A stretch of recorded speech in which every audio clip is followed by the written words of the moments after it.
a difference. People wonder what the difference is between delay and reverb. So delay is like if you're standing at the Grand Canyon and you go hello, and it comes back hello, hello, hello, hello. That's not going to happen with reverb. Delay is discrete delays, and the signal, it was originally done with tape. They would play back the signal through the record head, which was separate from the playback head, and then play it back at the same time. They would get a delay, and there were ways they figured out to adjust the amount, and they could move. Some of those heads were adjustable on some of those early machines, so they could move them to change the length of the delay. So that was originally tape delay, and then they built the echoplexes, which basically modeled that, and everybody carried these huge, heavy things around with tapes that would get dirty and mess up, but they sounded great, and people used them for a long time. Excuse me. And actually the early ones had tubes in them that some people just loved the sound of that, just running the guitar through those tape machines. They didn't even use the echo, they just loved running it through, which is, if you know exotic effects, they make a little EP thing, which stands for echoplex. It's supposed to sound like running through one of those tube echoplexes, just enhance and warm up the sound. Do you think it does? Does it do a good job in your opinion? I've never actually personally used one, but there are people that swear by it, that use it, that have it just in their boards on all the time, because it just sounds so good. Like I say, once again, it's what you need and what you like and how much room you have on your pedal board. So, so that was tape. So people got tired of hauling the tapes around, and transistor technology got to the point where they could come up with these chips, and it's called bucket brigade technology, these IC chips that would take the sound and delay it. They could set it so that each chip delayed the sound a set amount. You could adjust it. The thing with those chips, though, is the longer you made the delay, the more of them that went through, the more the sound degraded. Now, engineers say that like it's a bad thing. But for players, that's not necessarily a bad thing, because if you go hello, hello, hello, that last hello doesn't sound like the first hello. That's the sound of echo. That's, first of all, which makes it more natural. The other thing about the degradation of the sound is that when you play, you don't want those delayed signals messing with your original signal, otherwise it turns into a mess. I don't know, well, I'll show you, I'll play through a digital delay for a second.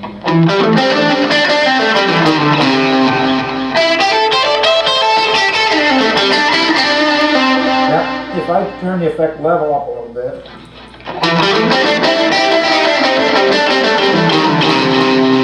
that just turns into a mess. I mean, you put that in a band, nobody's going to hear a note you're playing, basically.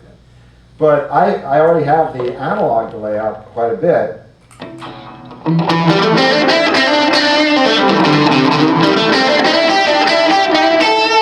You hear how much clearer the original notes sound? That's because the repeats sound terrible. Basically, I mean, by engineering standards, I mean, this particular delay will not do all repeat. It will only do, I have it on maximum, and you still hear the original signal. That could be because I just don't want you to hear how terrible those things sound on their own, but I use this pedal. I love this pedal because it just sounds natural and warm. And I can play through it, and you hear my original playing,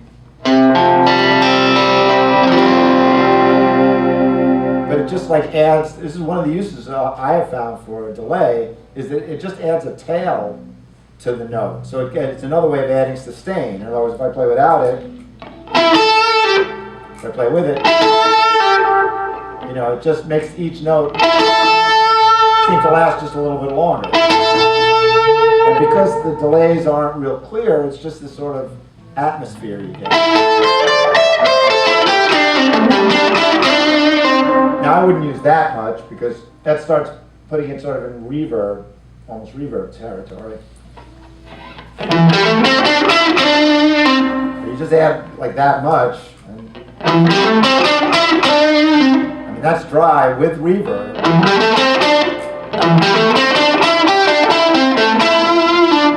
But it's subtle, but it really to me adds a lot. I mean that's you know, to me, that's a big part of Robin Ford's sound, is that he's got that 2290. He's got a little bit of delay going on, not enough so that you can actually hear the repeats. Once you start hearing the repeats, then you're dealing with rhythmic problems also, because if the repeats are not timed to your rhythm, it's going to mess up the groove. It's not going to sound right. It's, you know, and you start hearing rhythmic fluctuations.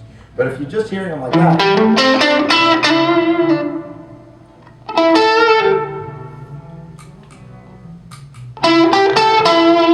yeah, it was so subtle I could barely tell it was on until I turned it off.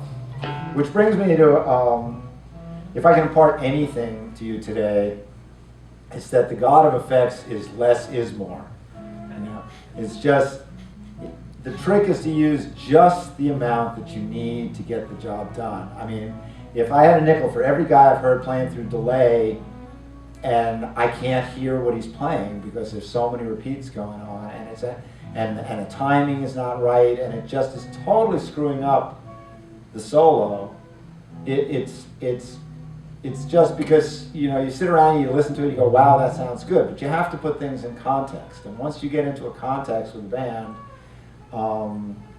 it's not the same, and delay, any kind of delay, is going to push your sound back into the mix. And this is true of distortion too.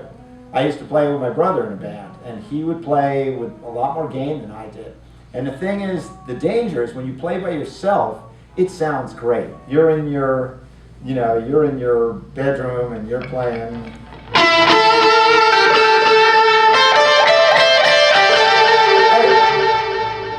You're in Madison Square Garden. It sounds awesome, you know? But you get on stage with a band, and, you know, the cymbals are in your frequency range, the bass drum's in your low end range. That sound just disappears. And people would always say they could hear me great and they couldn't hear him. And we were playing the same volume, but I was just playing with a compressor through my deluxe, you know, and almost no gain. And so it was just much more present. Now, by itself, it maybe didn't sound as big or rich. A good name for a band. But in the context, it really worked, and that's, you really have to keep that in mind. And I'll maybe go into that a little further in my closing remarks. But anyway, that's analog delay. Now, with the advent of digital technology, they found they could, through turning everything into ones and zeros, and then turning, you know, taking the analog signal, turning it into digital ones and zeros, and then turning it back, they can manipulate the sound a lot better, they can make it a lot cleaner, and for a lot of purposes, especially in studio, that was really good. The hilarious thing is when they would do digital delays for live use, they'd have to put a tone roll off on it so that they could make the delay sound crappier so that it wouldn't get in the way of the original signal. There were a lot of early digital delays that had that. But there are times when you want the signal to be almost identical. I don't do it as well as some guys. But if you time it properly,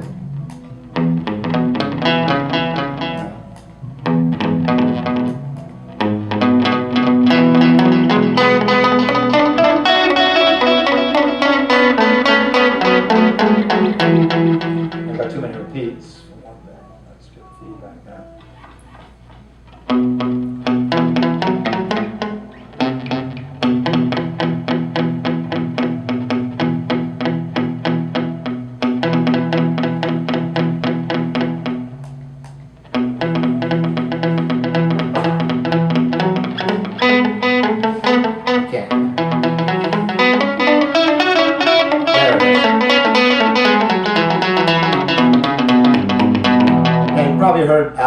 Do stuff like that way better than I'm doing it, or John Jordan. But what you do is you set the time for, I think it's a beat and a half, and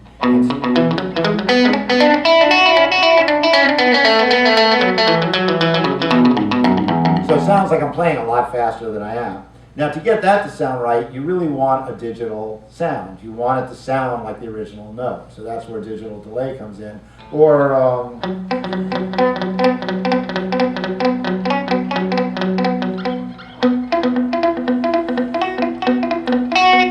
this like U2 stuff.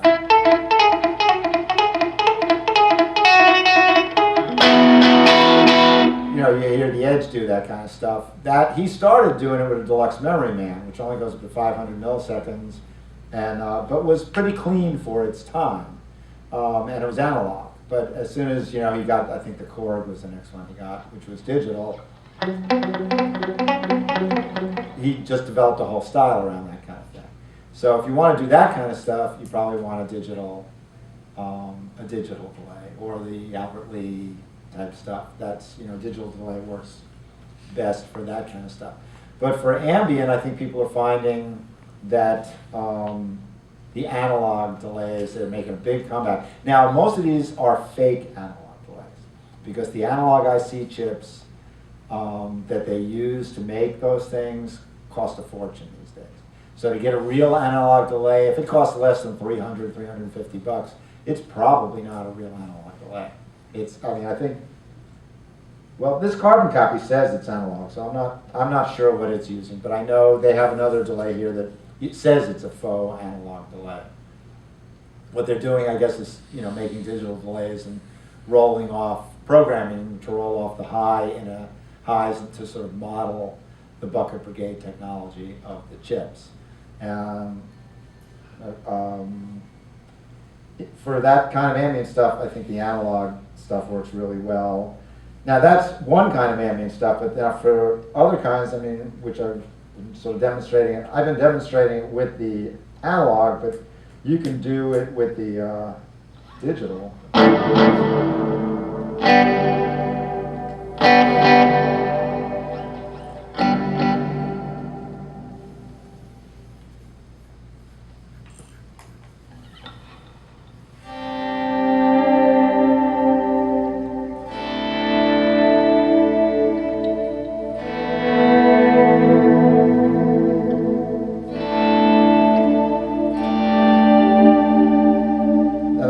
Digital.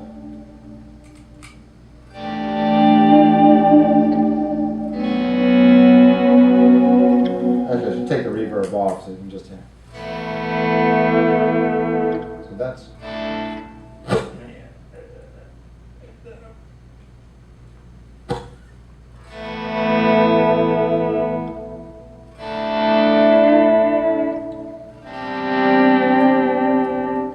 There's where it goes.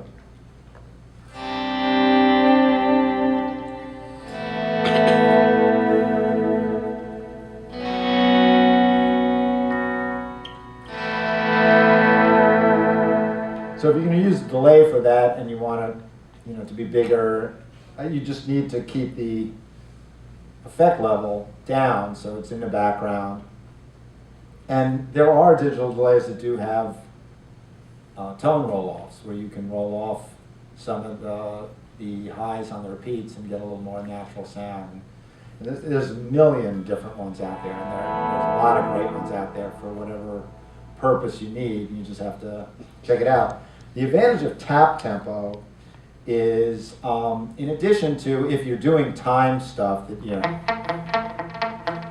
you need to tap into tempo with the song, there's an advantage to just tapping. Larry Carlton never did that kind of stuff, but he had tap tempo from the jump on, like, the first MXR that featured tap tempo, because when you're soloing, if you have tap tempo and you tap the tempo of your solo in, you can use more delay without it getting in the way of your solo. It doesn't, so if that's the,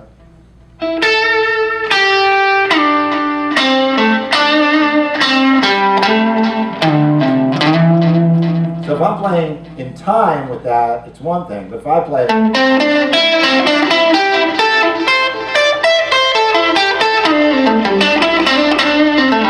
then it starts turning into a mess. You know, if I was going to play like if I play exactly double time, it'll actually sound okay again.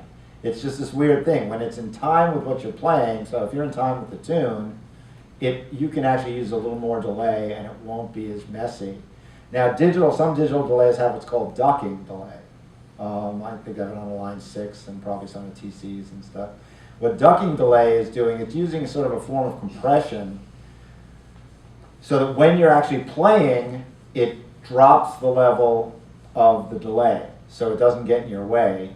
And then when you stop playing, I don't know if this has booking delay on it. And reverse, no.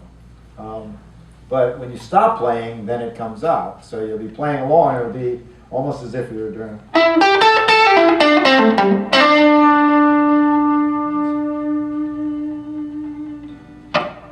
Yeah, I mean, so I just turned it on for the last note. And that's sort of what ducking delay does.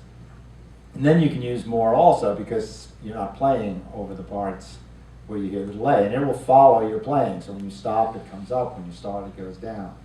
Before I move on to reverb, the other cool thing is reverse. You know, we've all heard the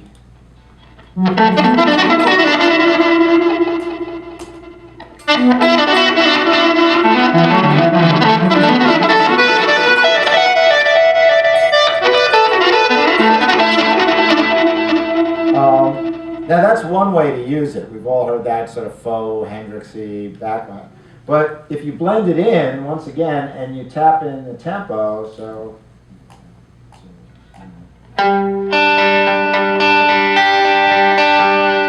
I actually find you have to use quite a bit of it to hear it. But.